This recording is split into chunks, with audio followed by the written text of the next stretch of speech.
নমস্কাৰ বন্ধুসকল, আজি আহিছোঁ নতুন এটা ডিমৰ ৰেচিপি লৈ। প্ৰথমে ডিমখিনি বইল কৰিবলৈ দিলোঁ। তাৰপিছত দুটা পিঁয়াজ মই মিহি মিহিকৈ কাটিলোঁ, দুটা বিলাহী মই পেষ্ট কৰি ল'লোঁ আৰু আদা নহৰু মই পেষ্ট কৰিলোঁ। পেষ্ট কৰোঁতে পানী অকণমান বেছি হ'ল আদা নহৰুত, কাৰণ এক হাতেৰে মই ৰেচিপিও বনাব লাগে আৰু এক হাতে ভিডিঅ' কৰিব লাগে, সেইকাৰণে অসুবিধা হয়। তাৰপিছত মই লৈছোঁ কচুৰি মেথি। এইটো হৈছে আপোনাৰ শুকান মেথি শাকটো শুকুৱাই পেলাই বনাইছে। এইটো যিকোনো আপুনি গ্ৰ'চাৰী দোকানত পাই যাব। তাৰপিছত মই ল'লোঁ কেইটামান আলু, তাতে আধা আলু মই ভাঙি লৈছোঁ আৰু আধা মই গোটা ৰাখিছোঁ। বইল ডিমখিনি হালধি নিমখ লগাই ধুনীয়াকৈ মই তেলত ফ্ৰাই কৰিবলৈ দিলোঁ। অৱশ্যে এই ভিডিঅ'টো মোৰ বনোৱা 4-5 দিন হ'ল, কিন্তু মই এডিটিং কৰিবলৈ সময় পোৱা নাছিলোঁ কাৰণে দিয়া নাছিলোঁ। আজি দিছোঁ। বৰ্তমান আমাৰ ঘৰত এতিয়া নিৰামিষ চলি আছে, কাৰণ 16 শ্ৰাদ্ধ বুলি কয় আমাৰ নেপালীৰ নিয়মত। 16 শ্ৰাদ্ধ চলি আছে। যদি কোনোবা নেপালী ভাই বন্ধুৱে যদি মোৰ এই ভিডিঅ'টো চাই আছে, তেনেহ'লে তেওঁ গম পাব যে 16 শ্ৰাদ্ধ মানে কি। বেলেগ বেলেগ ভাষাত 16 শ্ৰাদ্ধক পিতৃপক্ষ বুলিও কয়। যি কি নহওক, ডিমখিনি ভাজি লোৱাৰ পিছত মই ধুনীয়াকৈ উলিয়াই লৈছোঁ আৰু ছাইডত থৈ দিছোঁ। কেৰাহী যোনটো তেলত মই ডিম ভাজিছিলোঁ সেই তেলতে মই পিঁয়াজখিনি ঢালি দিছোঁ। যদি আপোনালোকে তেল অকণমান বেছিকৈ লয় তেনেহ'লে ল'ব পাৰে, কিন্তু মই সেইখিনি তেল দিয়ে হৈ গ'ল। তাৰপিছত পিঁয়াজখিনি ঢালাৰ পিছত মই ধুনীয়াকৈ তাক ৰঙা হোৱালৈকে ভাজিম, কাৰণ পিঁয়াজ ৰঙা নহ'লে খাবলৈ ভাল নালাগিব।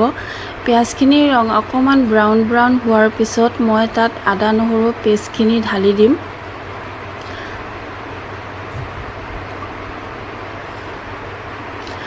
আদা নহৰু পেষ্ট ঢালাৰ পিছত অকণমান পানী এড কৰিব লাগে, কিন্তু মোৰ আদা নহৰু পেষ্টটোত পানী অলৰেডি আছিলে কাৰণে মই ঢালা নাই।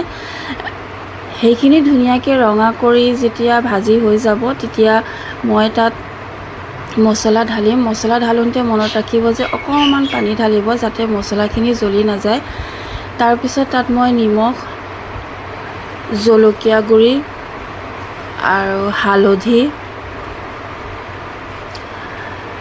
জিৰা পাউডাৰ, ধনিয়া পাউডাৰ আৰু অকণমান গৰম মছলা মই দিম।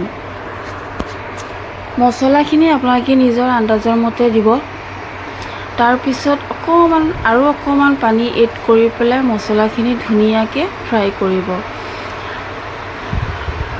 ফ্ৰাই কৰোঁতে যেতিয়ালৈকে মছলাৰ পৰা তেল নোলায় তেতিয়ালৈকে ফ্ৰাই কৰি থাকিব। তাৰপিছত পেষ্ট কৰা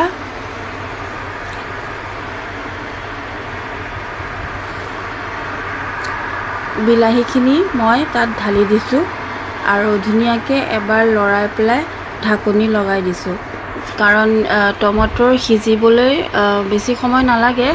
2-3 মিনিট আপুনি যদি ঢাকি থৈ দিয়ে তেনেহ'লে টমাটৰখিনি ধুনীয়াকৈ সিজি যায়। 2-3 মিনিট পিছত মই যেতিয়া ঢাকনি খুলিছোঁ, দেখিছোঁ মোৰ টমাটৰখিনি ধুনীয়াকৈ সিজি গৈছে আৰু মছলাৰ লগত মিলি গৈছে। তাক এবাৰ দুবাৰ লৰাই পেলাই মই তাত বইল কৰা আলুখিনি তাত ঢালি দিছোঁ।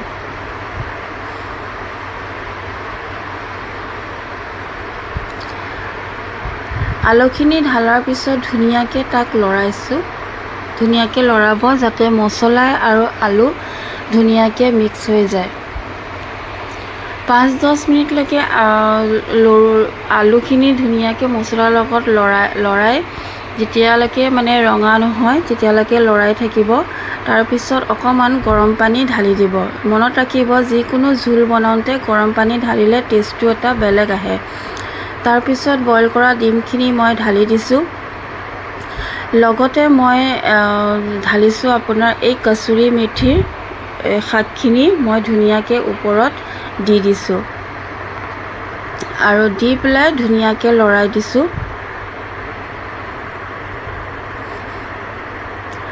5-10 মিনিটমান মেথি শাকটো ঢালাৰ পিছত 5-10 মিনিটমান লৰাই দিয়াৰ পিছত মোৰ ৰেচিপিটো ৰেডি হৈ গৈছে।